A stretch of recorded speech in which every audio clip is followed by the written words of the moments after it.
Right. Um, well, this afternoon, we're going to move towards sort of leadership and organisation resources, which might help with the reimagining of the church. And I suppose part of the way I would characterise that is to say that most of our sections have been more or will be more about aspects of what you might call content of what the reimagined church might look like. Whereas this is going to be a bit more about how you might think about going about doing it and how you might think about a process which might help you to do it. So it's more about, it's more a sort of framework for managing the content, if you like.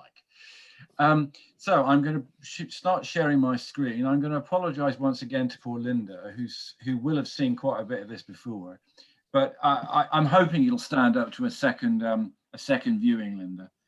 So here we go.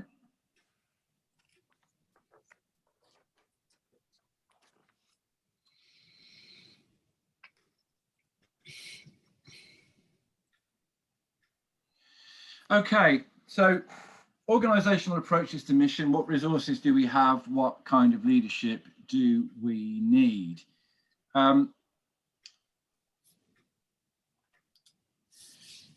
I'll start off just by highlighting some of the ways in which thinking about leadership has changed in recent times. And I suppose I mean in the last 20, 30 years or so. So people are starting to think of leadership much more as an activity rather than leadership as a role, especially not leadership as a kind of position or a formal job description, but more as leadership as a thing that needs to be done, and needs to be done not necessarily by an individual or individuals, but it may well be part of a wider collective process. So leadership is much more understood in terms of the relationship between various parties involved. Another quite significant shift is towards understanding leaders as people who, at least ideally, require a kind of higher level of personal development. So, can you let, I can see Paul's there, well done, Ellie. So there's a sense that leaders, so it's funny this, I mean, this will be a theme and as we go through, is that leadership is one of those elusive things. And it's always operating at a level beyond most people's capability, as it were, in the way it's defined. So we've moved away from the idea that you have to be a hero leader who has to run everything and command and control everything, which was kind of straightforward conceptually, but actually virtually impossible. And we've come, as soon as we get away from that, we replace it with the notion that leaders have got to be some kind of paragon of personal development. Anyway, we'll explore that more as we go through, and I'll come back to that personal development piece in the second half of what I'm going to talk about. Here's another way of talking about dimensions of leadership. This is from Simon Weston's book, one of the more significant recent texts on leadership. Dimensions of leadership. There's individual forms of leadership, there's collective leadership, there's leadership which is related to context, and leadership is almost certainly expressed differently in different contexts. And then there's the whole question of how the leader works with others, with followers. So there are various ways of thinking about it which have moved it from an emphasis on the one person to the one person but all these other dimensions also. In order to get us into this, I thought we'd just have a short go into 5 minutes into breakout rooms, just to think about, just to get your head around what you think the task of leadership in the church might be. And I said, what do leaders in the church do? And I called it the task of leadership. I suppose I'm thinking less now of what kind of person do you need to be and what sort of qualities do you need to exhibit. I'm thinking more of what's the job, what needs to get done, what are the things that leaders in the church need to attend to, in other words, is the task. I just thought we'll use this as a way of just getting into it. So I'm going to ask Ellie to put you into groups of I think groups of 3 groups, and probably 4 groups is fine. 4 groups, 5 minutes, and just return ready to share some thoughts on the task of leadership in the church.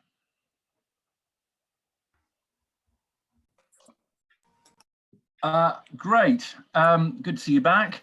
Perhaps I won't try and go room by room, because once again I won't remember who was in what room anyway. But any reflections on the question I asked you, which is around what Christian leaders do, or what the leadership task in the church is? Any reflections? Michael? Yeah, I feel that it's very much about enabling. It's not so much about having this big burden of responsibility of having to do everything yourself. It's more about discerning other people's gifts and things that are suitable for various people to contribute. Yeah, thank you, Michael. That's the discernment word will come up later on. Yeah, I think that's really helpful. Thank you. Any further thoughts? Rosemary? I think on a leadership team, you need some people from the shop floor who listen, question, and know what the ordinary non-leaders are feeling. Yeah, so it's not an activity that should be dominated entirely by people who occupy rather rarefied positions. You need to be in touch with what's happening on the in the ordinary realm, as it were, of the organisation or the church. Thank you. Any other thoughts? Judy, do you have your hand up? It's hard to... Oh, Judy, sorry, missed you. Yeah, fire away. Yeah, we made a little list actually. I did because I did a leadership thing before, but the 3 things for me, one of them was mentioned, it's enabling. So there are 3 E's actually. Right. So enabling, empowering, and equipping. Okay. And that means everybody, and it means looking out for the people who on the surface might appear to be less able, quieter. Everybody's got something to contribute in church. We are the body of Christ. So we don't need 6 heads and 3 arms or 2 fingers or whatever. So it's about enabling people to find their potential in Jesus, who they actually are, and enabling them to make a contribution. Okay, so enabling, empowering, equipping. Okay. Jane. Something that's not been said yet is vision. You need somebody who's got a sense of direction, who's going to kind of motivate and inspire the others and take them along. So, because I was going to say that I was going to observe that of the two contributions we'd had so far, they're people orientated, aren't they? They're about how one engages with people and how one works with people. And I was going to say, are there any, as it's sometimes put, harder tasks? Perhaps the generation of vision or planning or strategy or things like that, whatever it might be one of those tasks. Yes, yeah. Jeff. Something I learned from experience rather than from any leadership course I've been on, and I've been on many, is an F rather than an E, and that is faith bearing. That there is a task within a group to believe for the vision and to provide that reminder of the way that God has answered prayers in the past, the way that we are resting on and trusting in his provision, rather than just the resources of the group or whatever it might be.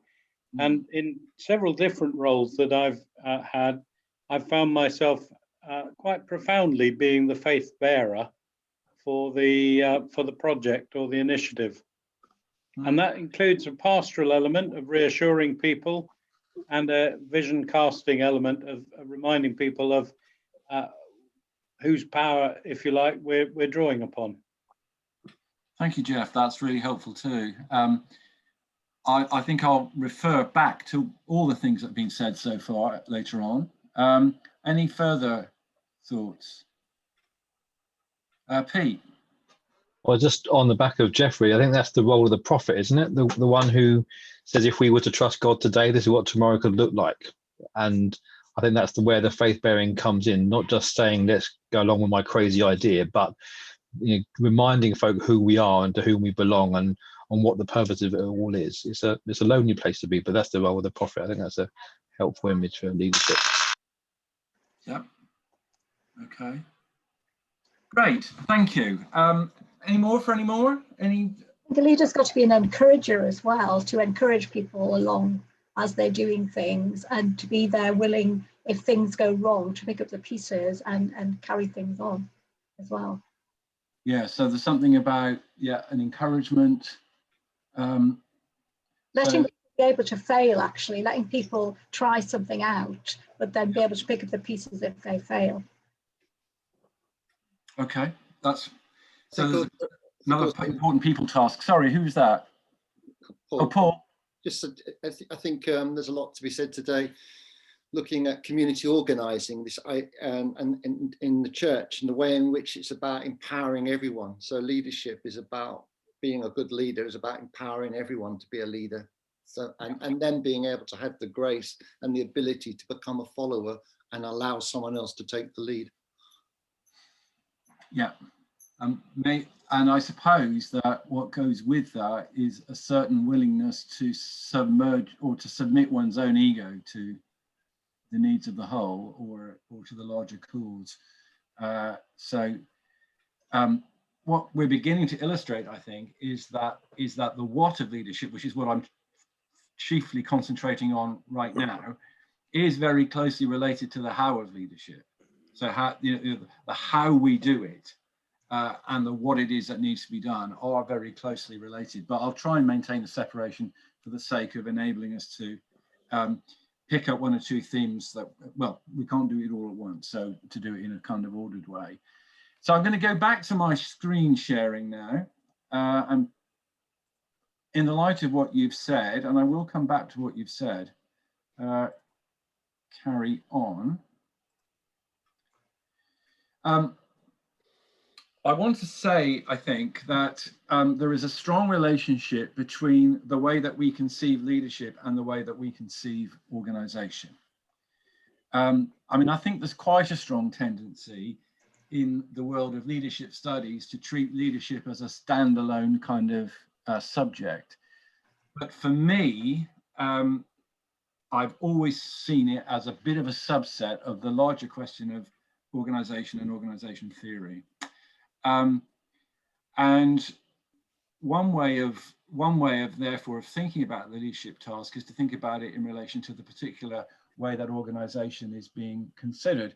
Now here we are back up against the concept of models, because I've got a table here that's based on Morgan's images of organization and a slightly complex relationship between the idea of model or metaphor, and yesterday we had blueprint. I think I'm reflecting on what we said yesterday and the point that Paul made in response to what I said. I think one of the key differences is that when I'm talking about a model, I'm really talking about a way of thinking about something, whereas a blueprint, I guess, is something that's a bit more prescriptive. In other words, if you talk about a blueprint ecclesiology, as I was yesterday, I think you're suggesting that something has to be this way. I'm using these different concepts here, these images in Morgan's terms, as ways of organizing some of the different ways in which people have talked about organization. And actually, there are those who take the view that one has to opt for one or other of these basic concepts, that they're not they can't be seen as choices. But I'm going to go with Morgan, who sees them as simply and different but useful ways of looking at an organization. So they're not exclusive. One can, as with Dulles on the church, one can see different models at work in the same organization. So a church in Dulles' terms might have both institutional and, say, sacramental elements. Here, organizations can be legitimately pursued, I think, or looked at from all these different points of view. So if one looks at organizations in the way that was characteristic of the early, particularly early organization theory, and we're talking here about the theories associated with some of the founders of the discipline and great sociologists like Weber, and then influential organization thinkers like Frederick Taylor. The model here is of the organization as machine, and the leadership task is around division of tasks, command, control, key concept, efficiency. So this is a sort of factory model of the organization and a factory model of leadership. It's quite easy to dismiss this because we feel it's somewhat inimical to our kind of current way of thinking about the world. But actually, there are two things are true. One is that it's still enormously influential. Division of tasks, organization charts, job descriptions, all those things which are really naturally associated with this view of organizations are still very widely used and generally recommended. And I suggest to you that efficiency is not a wrong objective. I mean, personally, I quite like the fact that the Church of England pays me for my work at West Byfleet on the same day of the month, every month, at the right amount. I think that's quite helpful. And that is a product of this kind of efficiency. So that's the first one. Second one is, if we think of organizations as they've often been thought of as primarily human relations, human relation terms, and in terms of group dynamics, this was the next great big movement after the machine theory. Then we're looking at, the emphasis there is on building relationships, on team building, on addressing motivation amongst individuals. And then we get into development, which is sometimes seen as a development of that human relations perspective, organizations as cultures, in which their organizations have a very particular corporate character, which is reflected, which is, according to some such thinkers, Edgar Schein is the most well-known, in organizations as cultures, the things that the organization produces, including things like its buildings and its logos, its artifacts, and the way that people behave in those organizations, have some kind of relationship with the organization's values. There is a distinct character that the whole has, and the challenge in leadership is usually to make sure those things are lined up and consistent and positive. If we think of the organization in political terms, and that's something that's grown in emphasis in the last 20, 30, 40 years, it's about recognizing that organizations contain lots of people and lots of groups with interests. And the task of leadership in that conception is to manage interests so that the interplay of those interests is constructive, not destructive. I think anybody who reads the Church Times will concede that the Church of England, at least, is a very political organization. If we use the model of the brain, and I'm going to say a bit more about this, I'm going to pick this one up in a bit more detail later. The emphasis in the organizational leadership task is on learning and developing self-organization. If we pick up the metaphor of the psychic prison, it's about recognizing that organizations are places where particular forms of thinking flourish, and sometimes a kind of groupthink prevails. And there are ways of thinking in the organization which can be destructive. And so the leadership task is to challenge thinking and reveal unconscious processes. Sometimes organizations are seen as instruments of domination. In other words, organizations are entities which can be extremely oppressive, both to those within and without. Whether it's through the terms of employment, poor pay, the concept of wage slavery, or the way that organizations exercise a kind of influence beyond themselves, which could be seen as destructive or dominating. I mean, one could see Facebook in those terms, or Google, or Apple, or Microsoft, any of the big tech giants one could see in those terms. But if you're leading in those organizations, then it's pursuing justice and liberation. The final one is flux and transformation, which sees organizations in terms of natural systems like climate systems or ecological systems, and they're seen as, and the part of the purpose of seeing an organization in those terms is to recognize the limits of control which are possible. These are things which have very complex life of their own. So these are complex adaptive systems, and the leadership task in those systems is not about control, really. It's about little nudges which allow constructive and creative things to happen.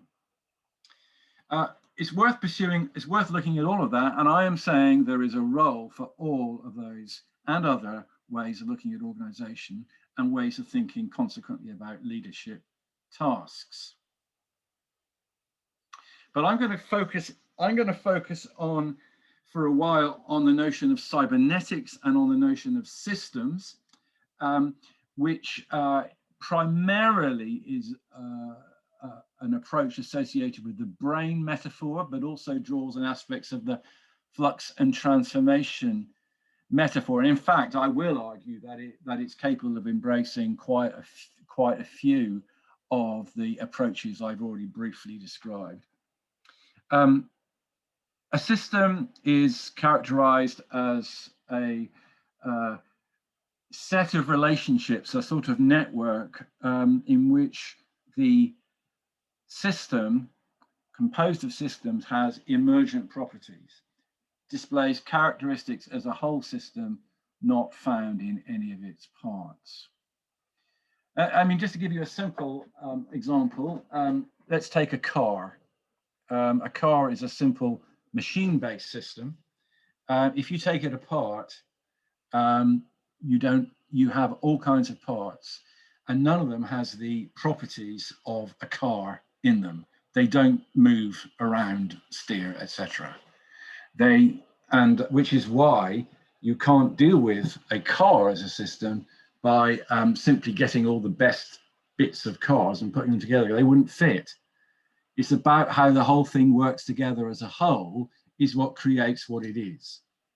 So the whole is greater than the sum of the parts, and the system has emergent properties not found in any of the parts.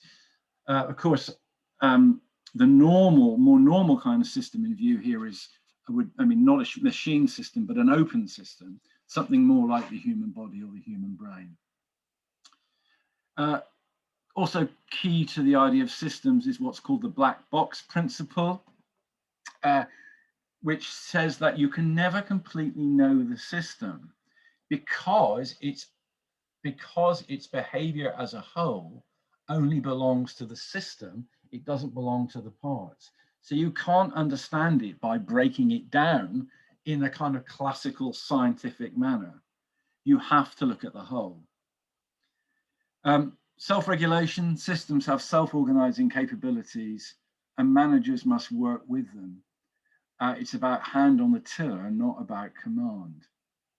Okay, it's about steering. Cybernetics comes from a Greek word meaning steersman, and it's about that steering of the system, not that kind of control of the system. And actually in cybernetics, it's the art of control through feedback and information. So the system provides feedback on its performance, and the role of leadership or management is to make is to adjust the steering so that it moves in the right direction. cybernetics is a big field which can be applied to all kinds of disciplines, but applied to organizations, the most well-known example of cybernetics and organization is the viable systems model, which it's been around for quite a long time, but continues to be very influential. I think I agree with what Mike Jackson says, that the VSM integrates the findings of around 50 years in the academic discipline of organization theory. And one of the reasons why I think so the fact that it's capable of embracing and employing a very wide range of insights from organization theory is one of the reasons why I like it. Other reasons are that it offers a way of thinking about the perennial problem of centralization versus decentralization, because it has a concept of freedom and control as complementary rather than opposing ways of thinking and acting. There's a very strong concept of leadership spread through the organization. That leadership is understood as role rather than status. So in this cybernetic approach, you play a part because you have a role in the system rather than because you're important. So if you have a certain role in the system which involves taking care of one thing rather than another, it's only because you're in a place in the organization where you have the information basis for doing that, not because you are a special person. So there's something that rejects the role of leadership as being associated with status, which is still a very strong concept. And I suggest it's as strong in the church as it is anywhere else. And perhaps the primary reason why I find this a helpful way of thinking about organizations and thinking about the church at this time is that, unlike, I think, all of the other metaphors or the other concepts I've discussed so far, except flux and transformation and brain, which are brought into this, change, adaptation, and learning is absolutely central to the way that one is conceiving of the organization. It's not an add-on. So if you think about the machine theory, for example, for a moment, the kind of classic theory, it's very good at refining the process you already have and making it more efficient. It is not very good at recognizing that you might be doing the wrong thing altogether and need to change. And it doesn't manage change all that well because it's not built into the job description. The whole thing is set up to maintain and improve the efficiency of an existing system. Whereas in cybernetics, in the viable systems model, the whole way the organization is conceived is about enabling it to adapt to its circumstances. Now we need to remember here that the whole conception of systems theory, whether it's in the form of complex adaptive systems or in this more cybernetic model I'm using here, there's an understanding that the organization, that the system exists in a relationship to the world. It's a distinct and identifiable entity, the system. It does have boundaries, but these are porous boundaries.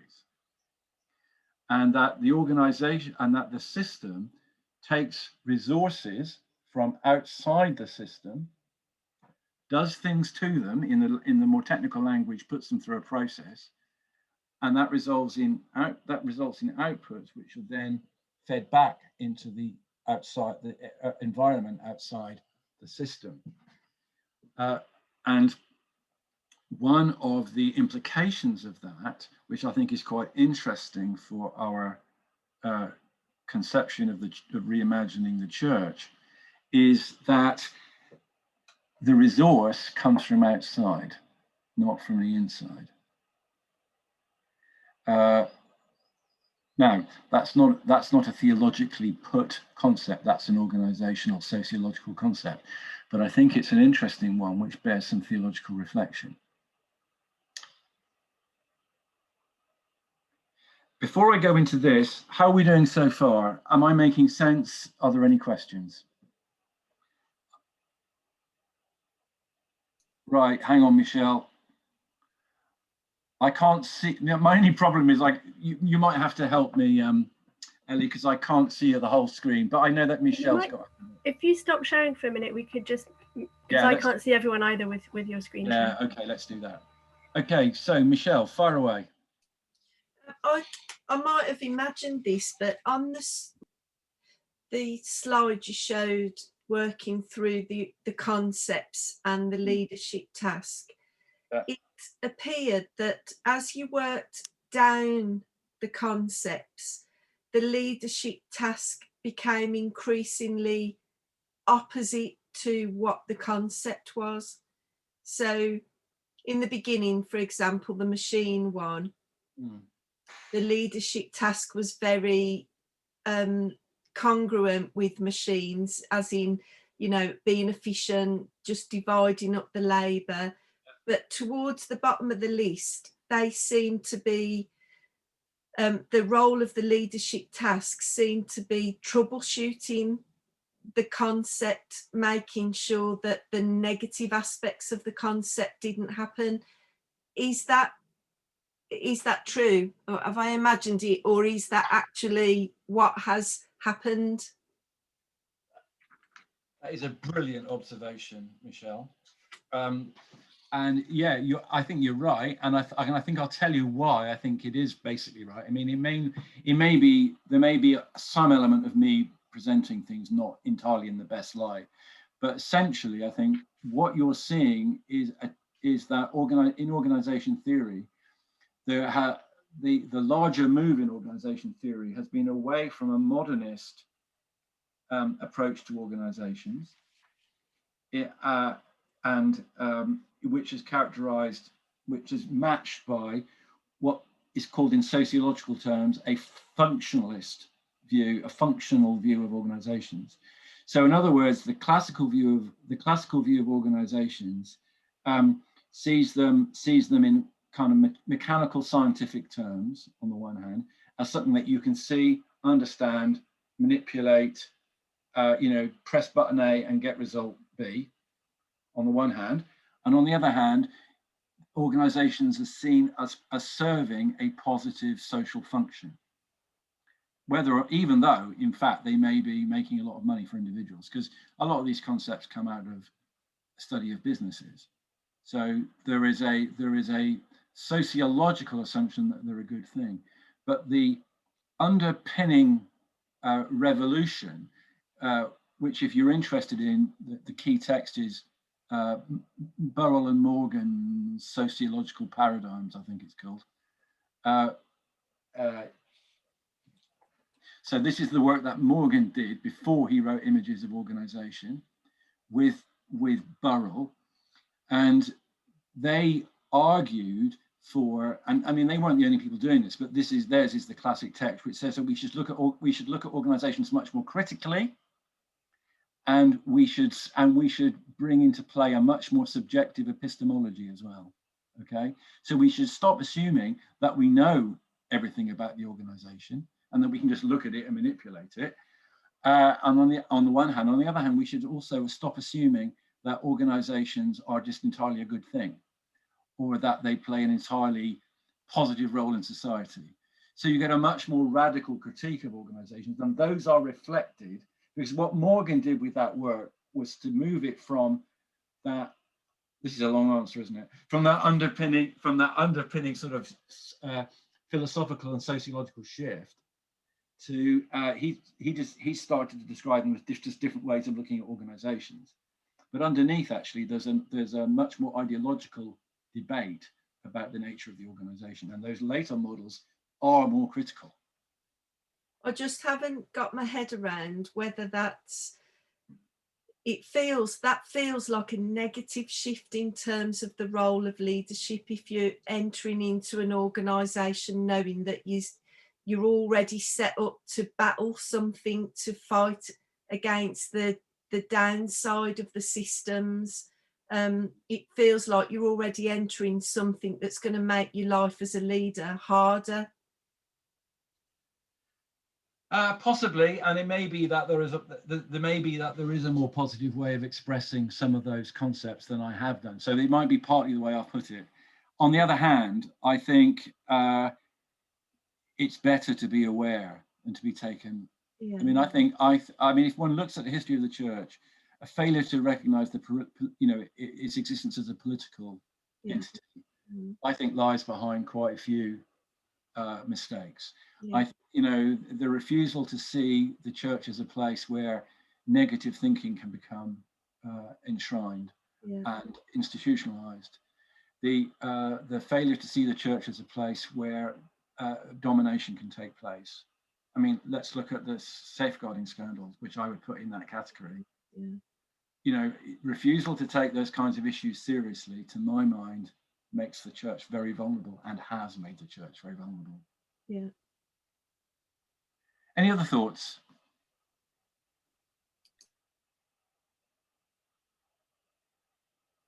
Shall I press on? I'll press on.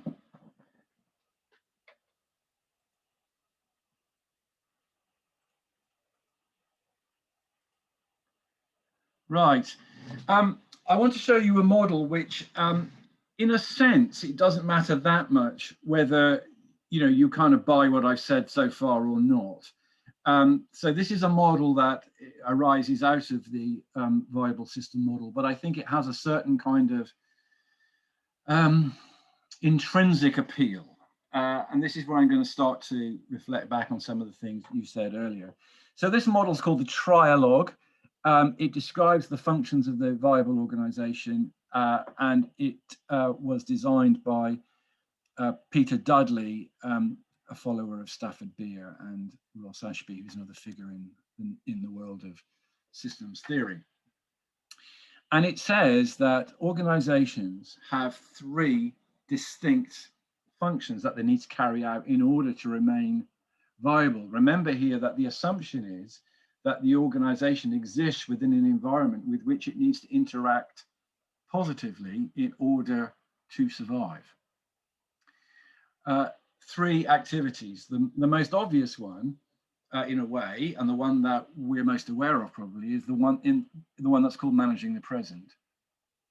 So this says that all organizations have to maintain the activity which delivers results, let's call them results in rather untheological language, that delivers results or outcomes in the present, that actually achieves, in other words, what it is that the organization exists for.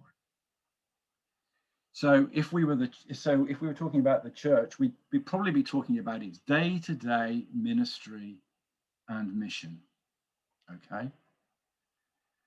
And that's expressed in a whole lot of different ways. The problem with that is, as important as it is, as essential as it is, in most organizations and in most leadership roles, it takes up nearly all the time and bandwidth.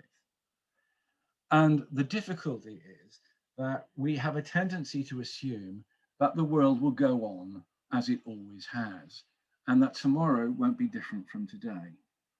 But it probably will.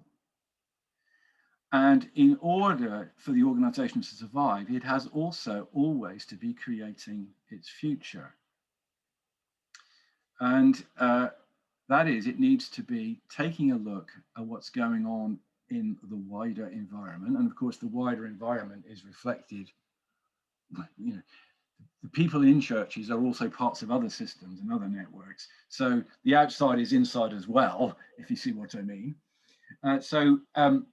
We have to be looking at what's going on in the world and developing a response to it. And it's likely to be more than a refinement of our current activity.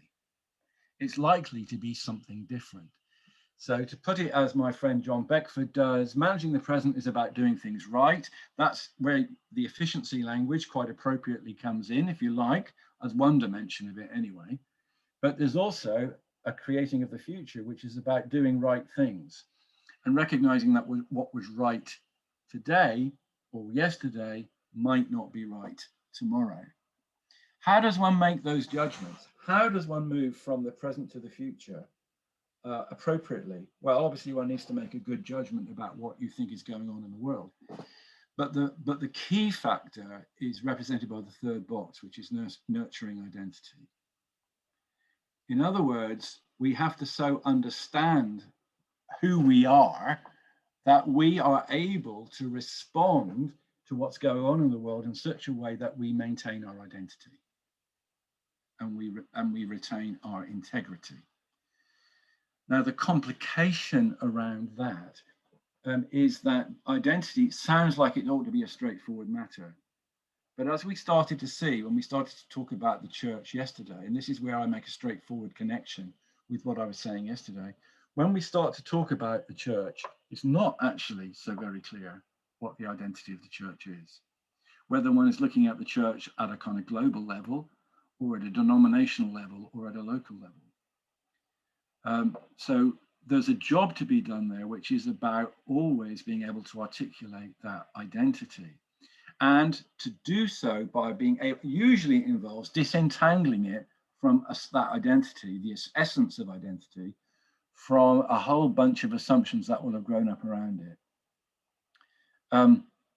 So, I mean, let's just pick on a, in a way trivial, but I think reasonable example of the sort of thing I mean. Let's suppose you want to take the pews out of your church. Let's suppose you think that by doing that, it'll all be much more convenient, it'll probably look nicer, and you can start using it in all kinds of creative ways. And you think this is brilliant, and then you propose it to your church and you find that the whole place is up in arms about it. I bet you anything you like that the reason why that happens is because people think that the pews are part of the identity of the church. And so by taking them away, you're attacking their identity. People don't respond well to having their identities attacked. So if you want to take the pews out, you need to be able to articulate the case for that in a way that makes sense of identity, that is able to distinguish between the churches as an artifact of that building or that organization and what that organization is really, or that church is really all about. Okay, so if we want to, so change is always happening. This is a model, not really for planning, although obviously in practice you do have to do planning. This is really about a continuous, constant change. Now, where is leadership in this? I think it's going to come up if I keep pressing. Leadership is here on this model. So leadership is about making sure that these activities happen. Managing the present, creating the future, nurturing identity. Ensuring that the present stuff happens, because if it doesn't, the thing stops working. You collapse. I mean, nothing happens. On the other hand, if you don't create the future, the thing runs out, collapses for another reason, because tomorrow or the day after or the day after that, it runs out of road. I mean, it's easy to find commercial examples of where this kind of thing has happened. So. And this example, which is quite a famous one, and it might be slightly apocryphal, but it makes the point quite well. Kodak, okay?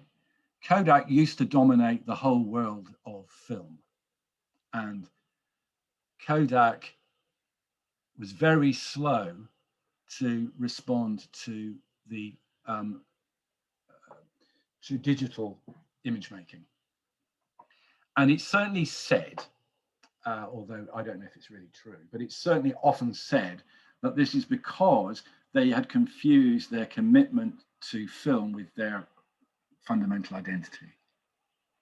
They could have said their identity was about images or something like that, but they were so identified with film that they couldn't respond. And Kodak, although it does still exist, is nothing like the force it was because of that. They were so slow to that. They were so slow on that. Or, another good example would be another good, slightly overstated example, I mean, rather bold example, would be to say that it doesn't matter how well you manage the present. It doesn't matter how efficient you are if you're making typewriters. Nobody wants a typewriter. It's obsolete technology. So it's about making sure all these things happen. And actually, I'll move on because I think I've got the development of the model. I've devoted quite a bit of time and thought to trying to align this model with theological categories. So I'm going to give you that in the hope that it'll be of some help and use and interest to you. So what I'm doing in this model is emphasizing that the whole thing is happening, and this links back to some of the things I was talking about yesterday as well. This whole conception of how organizations change, or how the church might change or manage itself, is placed in the arena, or a conception of the world as the arena of God's Trinitarian activity. So I'm saying the whole thing is held within that embrace. And if I talk about, and there are two sort of languages that one could use here about the same essential reality. We can talk about doing things right, as I did, or we can talk about service, ministry, mission. We could talk about results or impact, or we could talk about, in more theological terms, about faithful performance. That is, the church being the church faithfully, performing its role in the drama of history. We could talk about creating the future, or what's happening in the world, or we might want to acknowledge that, but develop that and ask the question, what is God saying to us through what's happening in the world? And then as we talk about nurturing identity, we can talk about the model in an organizational context will tend to talk about organizational purpose, organizational values. Yesterday I was talking about the church as the spiritual and human church intention, expressed in a very particular contextual fashion. And all of that, I suggest, needs to be taken into account as part of the identity. Let me give you an example of what I mean by that. One of the things that it strikes me as being somewhat deficient in the way that in the Church of England, at least, the future of the church is talked about, where there's this very strong emphasis on church growth, is a tendency to disregard or underestimate the church as a kind of cultural fixture in the British landscape. And I don't mean landscape as in the physical landscape, but in the kind of cultural and political landscape. And so the church has a certain, a part of the church's identity, I think, is the way that it operates towards and in the general community as a kind of institution, as a symbol of various meanings, as a symbol of local cultural meaning and so on. There's very little about that in the church's rhetoric in the present time. To my mind, that is to miss quite an important aspect of its identity. It may need to be developed, it may need to be challenged in some ways, but it can't just be ignored, because people work very hard to hang on to what they believe to be part of their identity. So if we want the thing to move forward in a way that is supported, in a way that is sustainable, we have to pay attention to these things.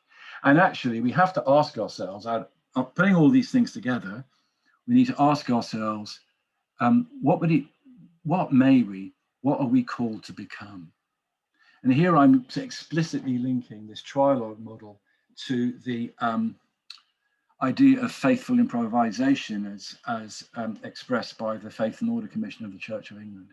The idea that the church changes positively by interpreting its tradition creatively in the light of its new circumstances. So I've tried to put together there for you a model that brings together theological and organizational categories, with leadership being the thing that happens at the middle. Now, I said I'd comment on one or two things you said earlier. I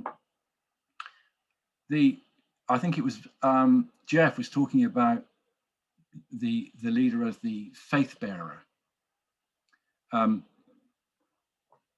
now I think one could align that with different bits of this, but when I put it together with some things that Paul said as well, I think it identifies the important role that leadership has in nurturing identity.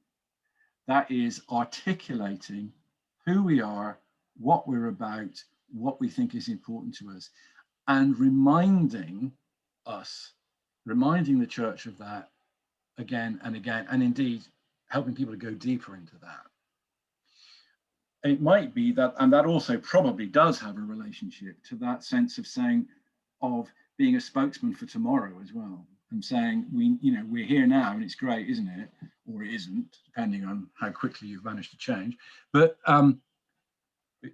there's also saying, but there's tomorrow, and we need to move forward to that. Now, there is no set rule about how much time any individual should spend doing any of these things, any of these three things.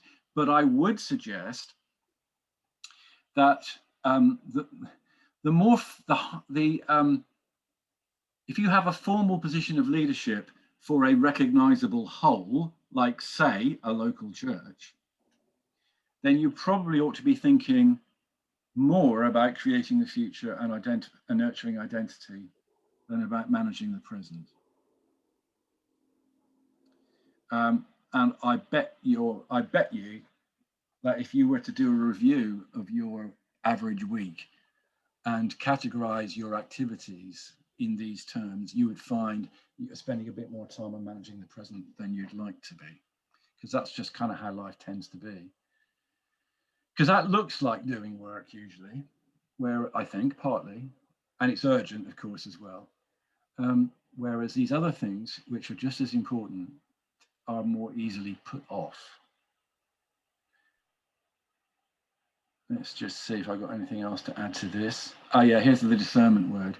So it seems to me that leadership is about discernment. It's about discerning the in these three areas we've talked about, and being able to be able to hear what God is saying in these kind of three categories I've set out.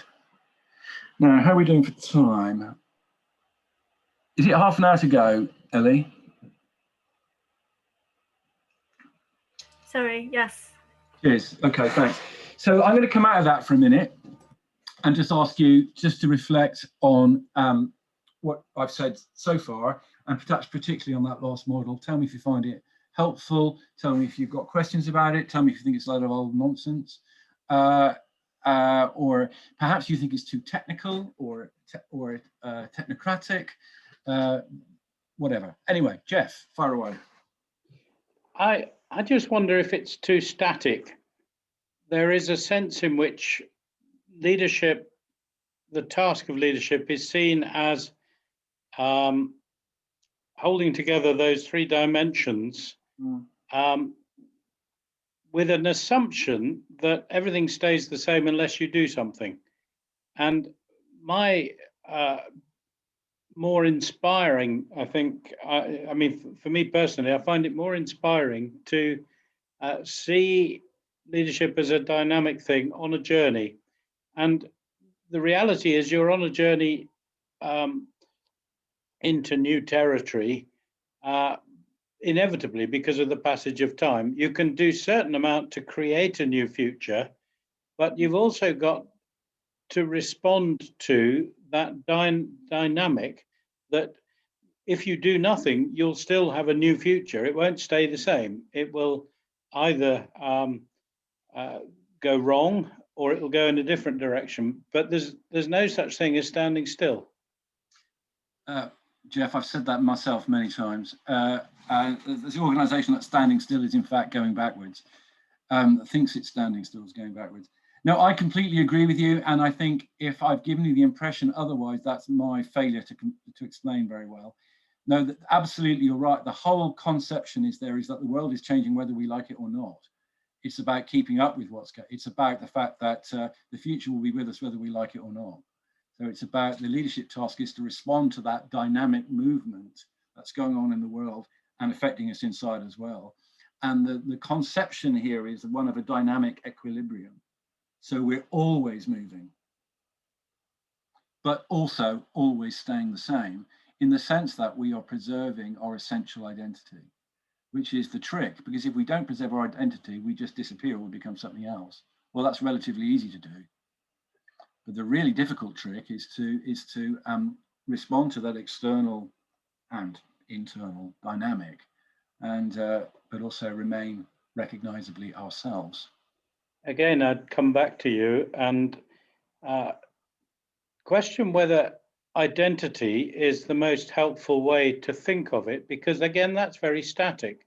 Whereas if you look at the core of what we are as a relational thing, relationships are always dynamic.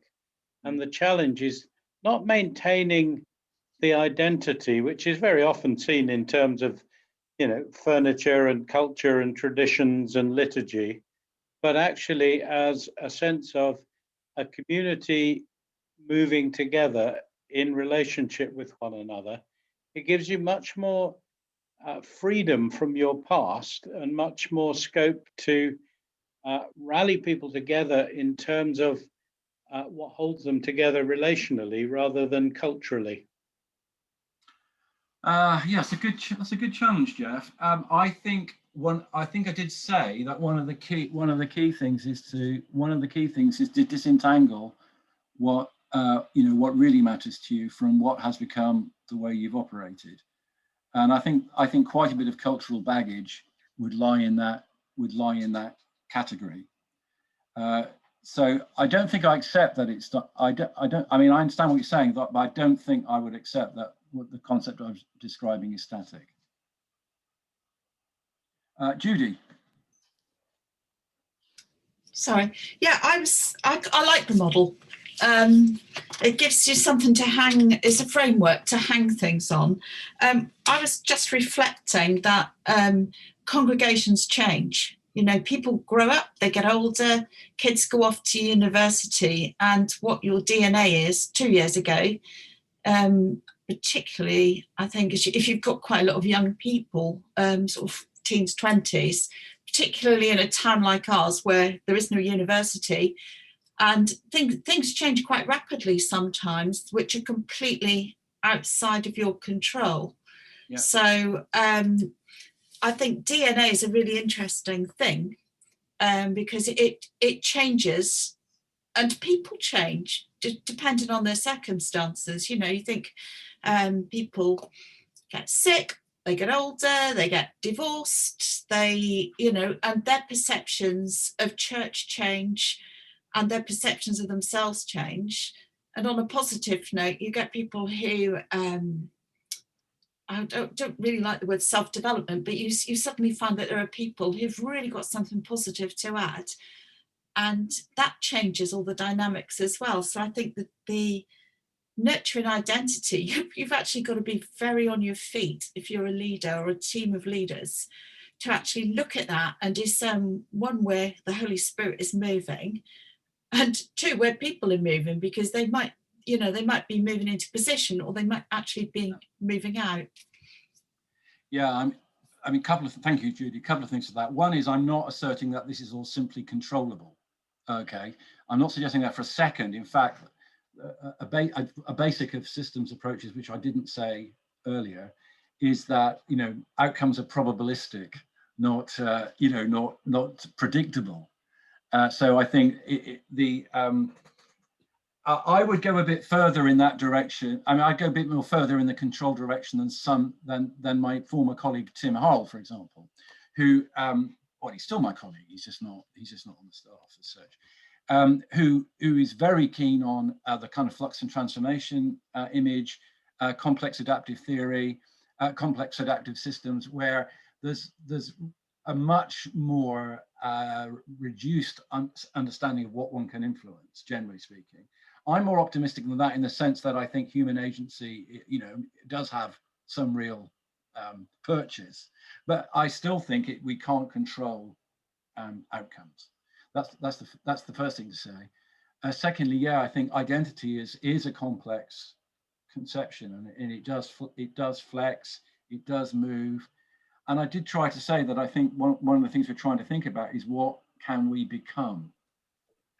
which implies a change. And identity is not identical, if you like, at every time. You know, I'm talking about something that has recognizable continuity with, or recognizably is the same thing, but may well have very many very different features or over time. But it's worth noting actually how persistent organized systems and cultural identity is over time in some ways, and sometimes in negative ways. I mean, I know a lot of people don't like football, so I won't have my football analogy for very long. But you know, it's interesting how persistent the characteristics of certain football teams are over very long periods, even with quite different management. And you get the same kind of thing in organizations. Paul.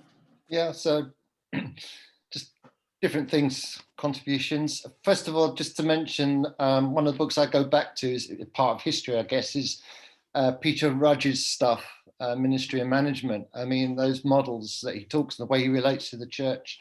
Again, I would suggest anyone who's interested in some of the stuff that you're talking about has a look at that. It's a very good way. I'm thinking when we talk about identity from an existential point of view, one of the ways of looking at identity is by saying we are what we do.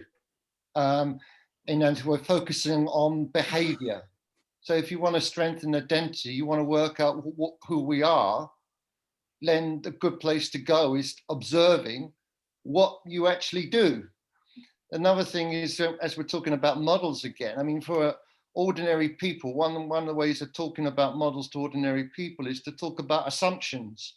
Every time someone walks into a room, they walk in with assumptions. The thing that you mentioned about pews, for instance, are assumptions. And those assumptions are the key behind, they have a mental model of what it is that they're thinking. And everyone's working with those. And it's about clarifying what the model is. And I think also just to, again, I don't know how it quite fits in with what you say, but I'm sure it does somewhere, is that in systems thinking, you can have it in a situation where you can have a number of systems going on at the same time that are actually in conflict with each other in terms of mentalities. You know, one system, for instance, might be a classical system where everything wants to stay the same or become more efficient, but it's in conflict with a system that is all about learning and creativity and being aware of that. So when we think about systems and churches, we need to recognize it's complex in the way that you've talked about it. But one of the tensions in systems can be a way which in subsystems can actually come in conflict with each other. And it's how you work with that creatively for the benefit of the whole system. Paul, thank you for that. Lots of good stuff in there. Thank you for mentioning Rudge, who I think is a pioneering hero who needs more recognition. His vision was to create what he called a science or a discipline of ecclesiastical administration or managerial theology, and it has never been quite picked up. But you know, I'm on his trail. That's actually your point about conflicting systems. Is Rudge himself talks about that to a certain degree. He talks about how that in the Church of England you've got one model of organisation at the parochial level. And he uses the analogy, or he uses the image of the traditional type of leadership that Weber talks about. That where leadership which is sort of inherited. It's as part of the normal run of things. It's a kind of as it has been in ages past, so it will be. And the vicar expresses that kind of leadership. And that's the kind of atmosphere at the parochial level. But as soon as you go into the level of the diocese, you're into a bureaucracy, which is a wholly different kind of leadership. Now, Rudge is writing in 1968. The world has changed a lot since then, but I think he's still not wrong exactly. There's still quite a lot of that, I think, about the local parochial role. I can't remember all the other things you said, Paul, but there was lots of great stuff there. I think there's something about saying, I think I want to say that the whole part of the purpose of thinking about the organization of the church as a system is to recognize its self-organizing capacity. So this is not about a leader grabbing it by the scruff of the neck and thrusting it into some future situation through some kind of massive intervention. This is about working with the system, working with others. It's about corporate leadership, not one individual leadership, in order to use the kind of power of the system, but augmented with some understanding and some data and information and ideas from elsewhere to kind of evolve into a direction that's going to be productive.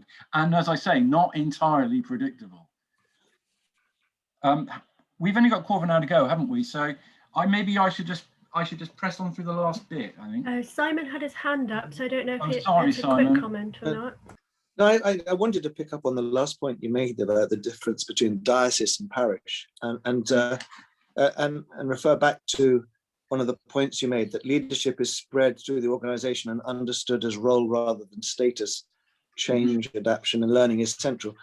So, as I understand it, leadership is spread throughout the organisation, meaning that it doesn't necessarily come from above. It's dispersed. Yeah. And just sort of reflecting on changes in the Church of England, wonder, whether you could offer sort of some wisdom, because it appears to me that we're going backwards in that control is increasingly centralized rather than dispersed. Yes. It would take a long time to answer that question properly, because I'd have to really get into the research I've been doing on renewal and reform, which has involved interviewing a lot of the senior people, bishops and so on, and reading the products of that process. I think there is some danger of that kind at the moment. Yeah, I think there is a desire to at least make significant interventions from the centre of a kind that we haven't made in the past. So I think the idea of a national change programme, which is what came in 2015 with renewal and reform, I think that's the first time the Church of England's done something quite like that. At the same time, let's not forget that the Church of England does not have a very strong hierarchical management line. It does in certain ways, but not in the sense that anybody can tell people what to do at the next level down very easily. So parishes are highly independent. Local clergy, even with common tenure in the Church of England, still highly independent. Bishops are extremely independent. So it makes it quite difficult to impose from the centre. But yeah, there is a movement in that direction probably at the moment. And I think that the safeguarding has done as much as anything else, to erode that, and probably has had to. But it's safeguarding that's led to a situation where the diocese can hold the local priest accountable in a way they couldn't before. Sorry. The clergy discipline measure too has had an enormous impact on clergy, and bishops, I think, have misused it. If I can make a maybe slightly pointed observation. I mean, the sense that I have myself of what might be done about all that is not, I don't have an answer to how we could achieve the outcome I'm talking about, but I think an outcome that might be helpful would be to have some new understanding or some new, as it were, contract about what is the proper concern of people at different levels in the system and what the appropriate behavior for those people at those different levels of the system would be. I think that would be more helpful than than kind of straightforward structural reforms, which either gave more power to people above or more power to people below. But that's a long discussion, I think.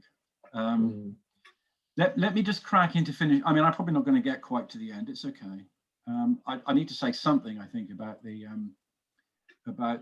kind of more the more people orientated aspect of this. And remember, I'm not saying this is the answer to the life, the universe, and everything.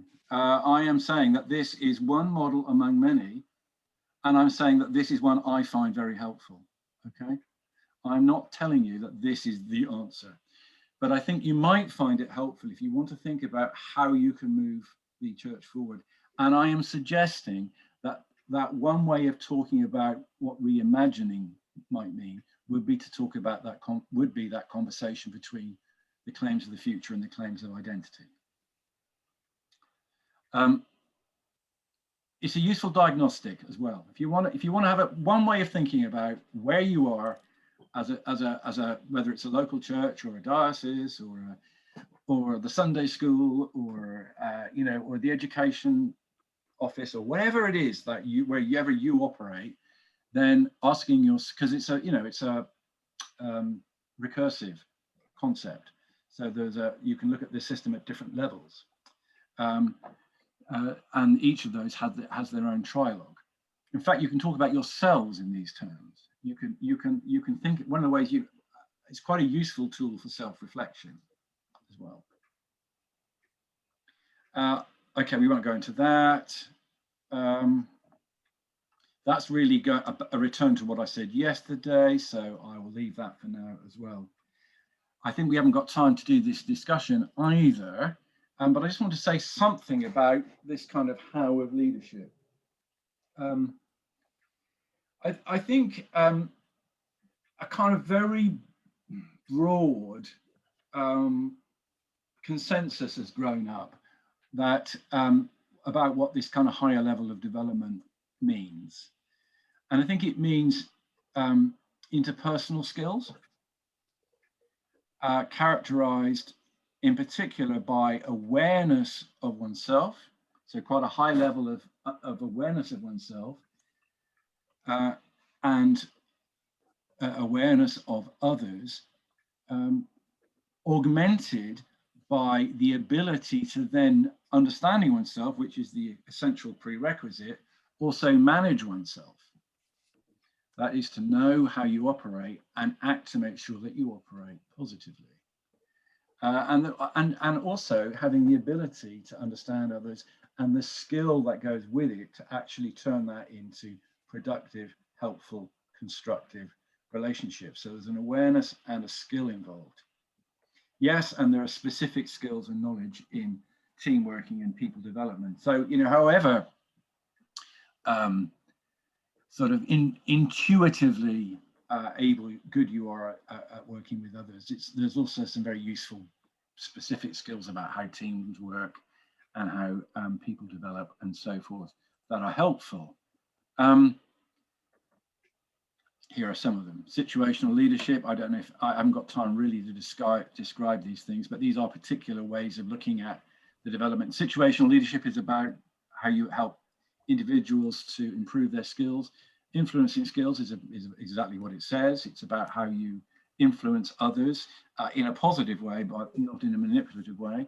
And then there's notions like the team development cycle, Tuckman, storming, norming, forming, all those sorts of things, which you're probably reasonably familiar with, many of you.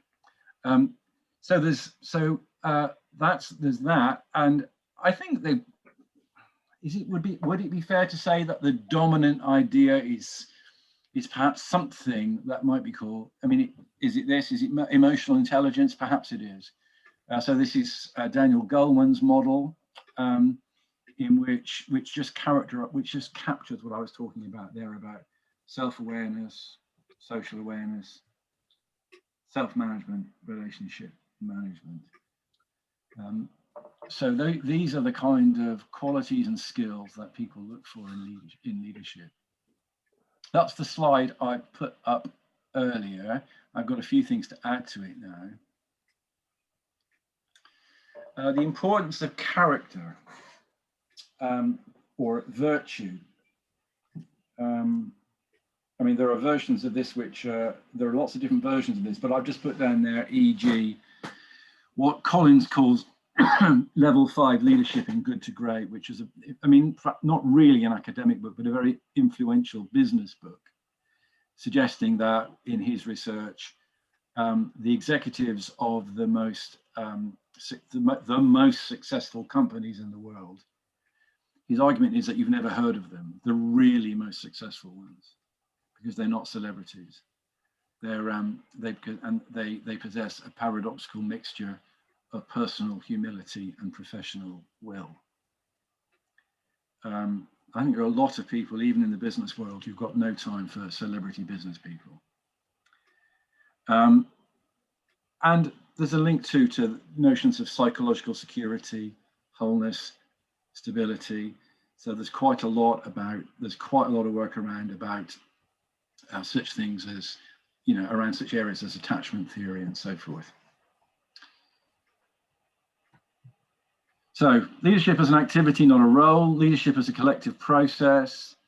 Need for leaders, individuals at higher levels of development. Yes, to all of that. But I just want to conclude, and I managed to shoot through that lot quite quickly. I hope that has made some sense. That I do think that leadership is nevertheless required. It doesn't have to be done. It doesn't have to be carried out by individuals. It does not have to be carried out heroically.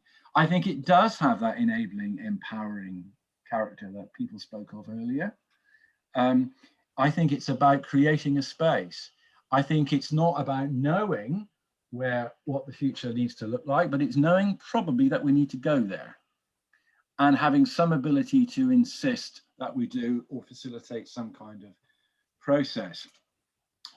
In case you've wondered all the way through why I've got this little picture of a squash court down there on the left, it's because you may be familiar with the idea in squash that in order to win at squash, you need to, the number one tactic is to place yourself on the tee, and that's the tee on the court there, and try and remain there. It's that position in the court from where you can respond quickly to everything that the other player throws at you.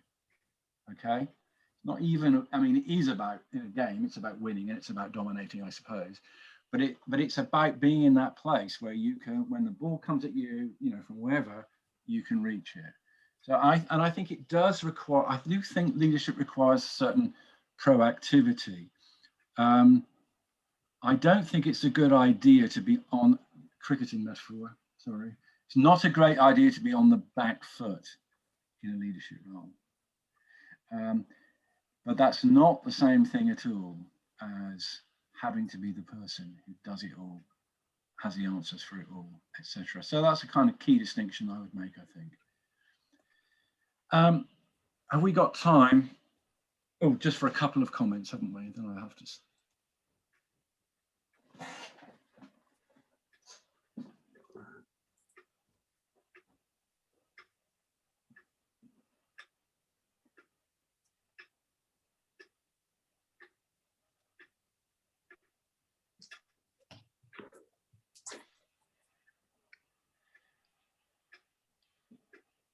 I need the loo.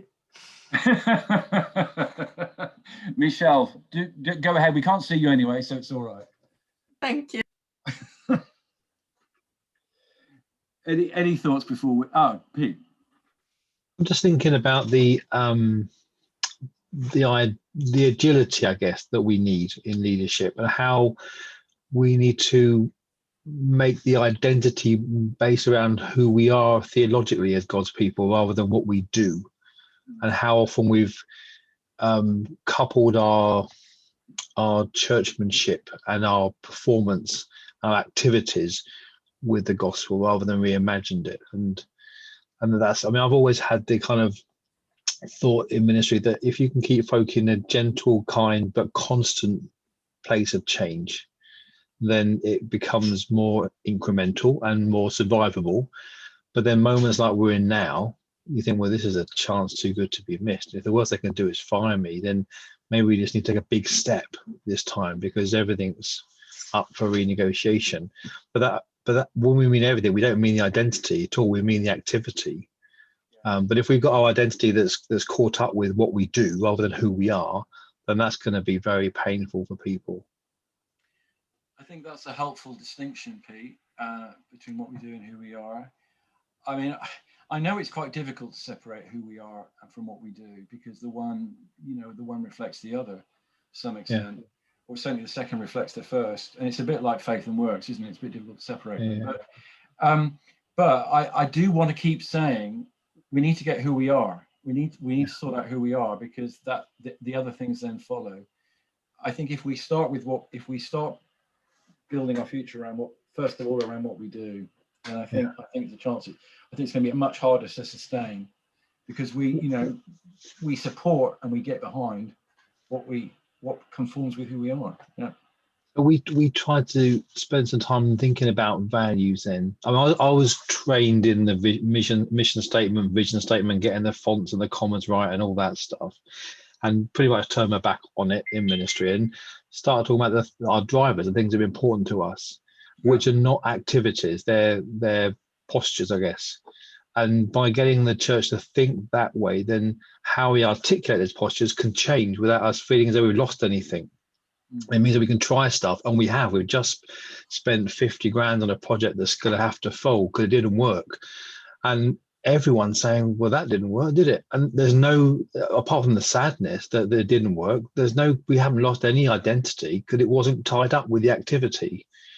So it's been quite a successful process. But by talking about those values, the things that are most important to us, rather than the things that we love doing, it separates that and makes that change a lot more natural, I guess, and less confrontational. Yeah, I mean, certainly the conception behind the VSM model I was discussing is of change that's kind of almost real time change. It's about being the learning organization. I mean, it's one finds very similar ideas in Sengi's famous fifth discipline and learning organization and all that. But I think the difficulty about the situation we're in now, and I didn't really talk about this, is that the world has changed so fast in relation to, in relation to the church's capacity to change. That's how I would interpret it anyway. I mean, that's just my view, really. That we're quite a long way behind now. And so, and incremental change is going to be very difficult to make work, I think. So, but I do think that it also means it's very difficult to do that kind of traditional, vision statement strategy. I mean, I'm not against those things. They have their value. They're useful in a limited way. But benign dictatorship's the way forward. Is that what you're suggesting? No, I think we need to explore the future together. That's what I mean. Yeah. And I think we have to experiment more, because I don't think that what we can't do now, that perhaps we could if we were different. I mean, what Apple can do is they can make, even with the pandemic, is they can make a reasonable judgment about what things will look like for them in 5 or 10 years' time. I mean, they'll get taken by surprise. Of course they will. But they're in a much more predictable situation than we are. Whereas I think for us, it's immensely difficult to know what the church that is going to be adequate for our times will look like. So I think for that reason, I think we can make quite broad statements about the future, but it's difficult to make very detailed ones. I think we have to experiment. I think we have to prototype, and that's where your agility comes in. Is that we have to try things and be willing to fail. And in the language of agility, fail fast and try something else. Yeah, we got a lot of experience of that last bit, failing. We know what doesn't work. Yeah. On that happy note, we probably should stop. Shall we pause? Yeah. Reconvening at 4 for Tim Hutchings, digital evangelism. Now, I'm sure that these conversations are ones that we can come back to on Thursday as well. So write down any thoughts, any questions that you haven't had the opportunity to ask right now. And if this is not a way of thinking that's familiar, I mean, some of you it is, but for some of you it's not. It might take you a while to sort of form your questions and digest the material. Yeah. Okay. See you soon. Ellie, stop the recording. Yes. Ellie. Yes. Hi, Rosemary. Yeah. I've been having